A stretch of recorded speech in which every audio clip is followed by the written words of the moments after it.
Et bonjour à tous, on se retrouve aujourd'hui à Cabesto pour vous présenter une canne destinée aux pêcheurs du bord. Donc cette canne, c'est la canne sétoise SW20 de chez Sunset. Et c'est une canne qui, comme son nom l'indique, a été conçue historiquement pour pêcher dans la ville de Sète.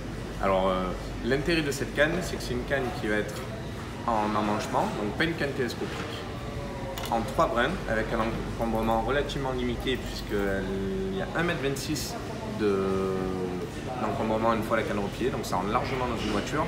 Le fait qu'elle soit en 3 brins va apporter un petit peu plus de robustesse comparé à une canne télescopique.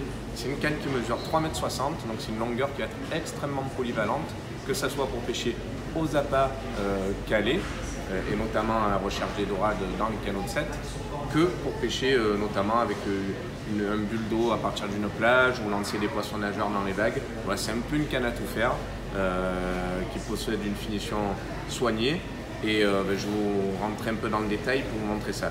Donc, premier élément de la canne, c'est son talon qui est réellement long pour avoir un bon bras de levier, notamment pendant les phases de lancer. Il est recouvert de mousse EVA pour ne pas être abîmé quand vous posez le talon de la canne à la calée dans les rochers ou sur un quai. En plus de ça, il possède un porte-moulinet à vis pour assurer une meilleure tenue du moulinet en action de pêche. Un petit accroche-leurre ici pour éviter d'accrocher le leurre ou les hameçons dans les anneaux de la canne. Le reste des brins est composé de carbone et est monté avec des anneaux avec des armatures type K, donc qui vont être anti-emmêlement. Et ça évitera tous les embrouillements qu'on peut avoir avec le fil au niveau des anneaux pendant les phases de lancer. Dernier élément, c'est son fion, lui aussi équipé d'anneaux type K et composé de carbone, et qui possède la dernière partie qui est peinte en blanche pour avoir une meilleure visibilité, notamment pendant les pêches nocturnes. Et en plus de ça, le fion, même s'il est relativement épais, possède une bonne sensibilité et une bonne souplesse.